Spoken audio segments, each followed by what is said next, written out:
मैं ये 9 सवाल अब गिनूंगा, दोहराऊंगा और यही मांग करूंगा कि ये 9 सवालों पर प्रधानमंत्री अपनी चुप्पी तोड़े। पहला सवाल अर्थव्यवस्था से संबंधित है। हम लोग सब जानते हैं कि हमारी देश पीड़ित है महंगाई से, बढ़ती हुई बेरोजगारी से, नोटबंदी से, पहला नोटबंदी, दूसरा नोटबंदी, गलत तरीके से जीएसटी लागू होने के बाद जो एमएसएमई खत्म, और इसका पूरा और हमें देखने को मिल रहा है आर्थिक विषमताएं बढ़ती हैं, आर्थिक विषमताएं बढ़ती हैं। है क्यों है प्रधानमंत्री देश में बेरोजगारी छू रही है? क्यों अमीर हो रहे हैं और गरीब हो रहे हैं? सार्वजनिक संपत्तियों को आप क्यों मित्रों को बेच रहे हैं? आर्थिक विषमताओं क्यों बढ़ रही हैं? तो ये पहला सवाल अर्थव्यवस्था से जुड़ा हुआ है और खास तौर से बढ़ती हुई आर्थिक विषमताओं के संबंध में है। दूसरा सवाल कृषि और किसान से संबंधित है, कृषि और किसान से जुड़ा हुआ है। ऐसा क्यों है प्रधानमंत्री जी कि पिछले 9 सालों में भी किसानों की आय 2 गुनी नहीं हुई है? ये उनका वादा था, ये वादा अभी तक पूरा नहीं हो पाया। 3 काले कृषि कानूनों को रद्द करते समय किसान संगठनों के साथ हुए समझौतों को अभी तक लागू क्यों नहीं किया गया है? एमएसपी की गारंटी क्यों नहीं दी गई है? इस पर बहुत लंबी चर्चा हुई है। पहले किसान संगठनों के साथ सरकार की बातचीत हुई, संसद में भी इस पर बहस हुई, ये काले कानून पारित हुए। उसके बाद मजबूरी से प्रधानमंत्री ने इसको वापस लेना पड़ा। तब के समय कुछ बातचीत हुई किसान संगठनों के साथ, और आज भी रद्द करते वक्त जो वादे किए गए थे, जो गारंटी दिए थे, आज तक वो पूरे नहीं हुए हैं। तीसरा सवाल प्रधानमंत्री से, ये तीसरा सवाल पिछले 3-4 महीने से हम कर रहे हैं। खास तौर से मित्रवादी पूंजीवाद का मिसाल जो हमें देखने को मिल रहा है, रोज कुछ ना कुछ मोडानी कहानी जो हमें उसको अखबारों में, टीवी में, मीडिया में, कई माध्यमों से हमें जानकारी मिलती रहती है।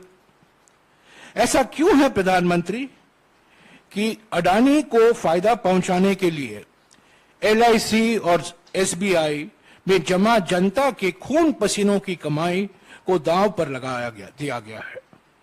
भ्रष्टाचार को खत्म करने की बात करने वाले प्रधानमंत्री इस पर जवाब क्यों नहीं देते कि अडानी की फर्जी कंपनियों में, शेल कंपनियों में, फर्जी कंपनियों में 20,000 करोड़ रुपए किसके हैं? इस पर आप जानते हैं हमने 100 सवाल, हम अडानी के हैं कौन श्रृंखला में हमने 100 सवाल पूछे हैं, उसका एक भी जवाब नहीं आया है। और अभी ये प्रचार किया जा रहा है कि सुप्रीम कोर्ट से एक क्लीन चिट मिला है। ये बिल्कुल क्लीन चिट नहीं है, ये भी साबित हो गया है। और भी सवाल उठते हैं और खास तौर से ये फर्जी कंपनियों से जुड़े हुए हैं, और ये 20,000 करोड़ रुपया किसका है? चौथा सवाल भी राहुल जी ने बार बार भारत जोड़ो यात्रा के समय उठाया था, हमने भी उठाए हैं, बार बार हम उठाते रहते हैं। ये आंतरिक सुरक्षा से संबंधित है और खास तौर से चीन से जुड़ा हुआ है। जो 19 जून 2020 को प्रधानमंत्री ने चीन को क्लीन चिट दे दी, उसके वजह से हमें परेशानी भुगतनी पड़ी है। और हमारा इस संबंध में सवाल है, ऐसा क्यों है प्रधानमंत्री जी कि चीन को लाल आंख दिखाने की बात करने वाले आप उनको 2020 में क्लीन चिट दे दी, जबकि वो आज भी हमारी जमीन पर कब्जा करके बैठा है।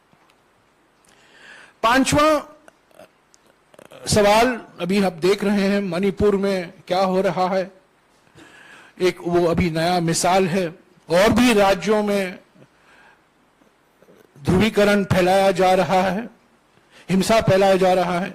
सामाजिक सद्भाव जो बिगड़ा है, सामाजिक सद्भावना जो बिगड़ा है, उस पर यह सवाल है।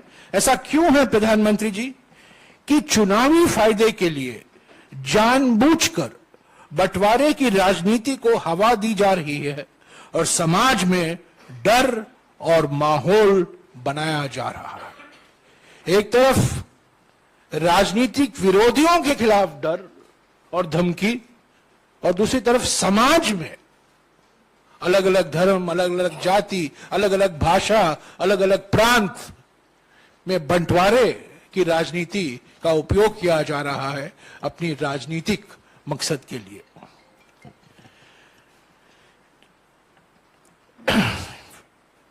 छठा सवाल है हमारा सामाजिक न्याय से संदर्भ में। ऐसा क्यों है प्रधानमंत्री जी कि महिलाओं, आप देख रहे हैं जंतर मंतर में, ऐसा क्यों है कि महिलाओं, दलितों,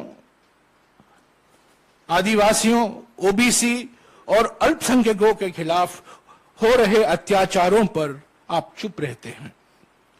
जाति जनगणना, कास्ट सेंसस, वो जाति जनगणना की मांग को क्यों नजरअंदाज किया जा रहा है? कांग्रेस अध्यक्ष मल्लिकार्जुन खड़गे जी ने प्रधानमंत्री को भी खत लिखा है, उसका भी जवाब नहीं आया।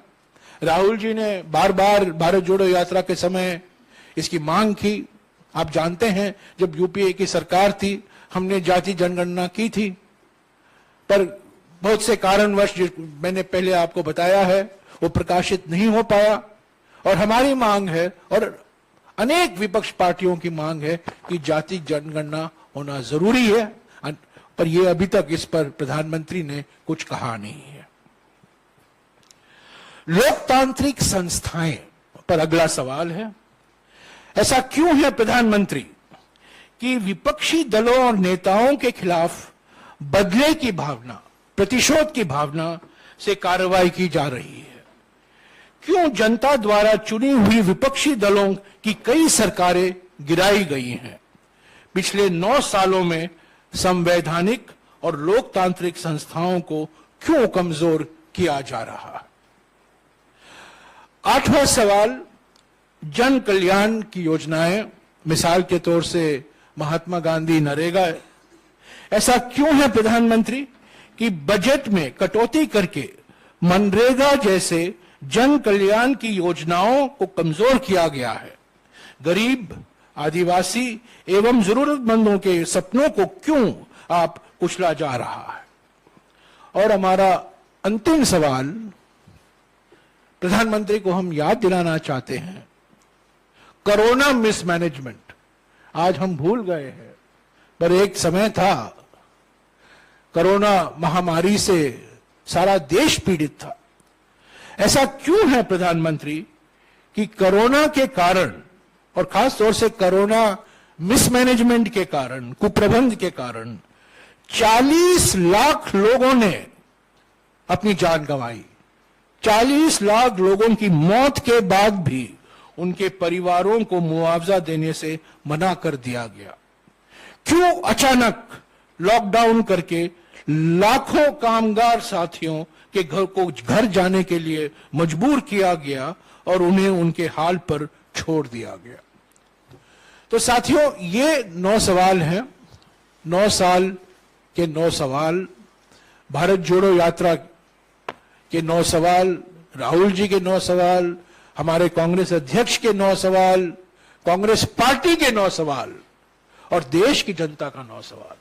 तो ये 9 साल हैं, 9 सवाल हैं, और प्रधानमंत्री को, खास तौर से प्रधानमंत्री को चुप्पी तोड़ने की अभी वक्त आ गया है और जरूरी है।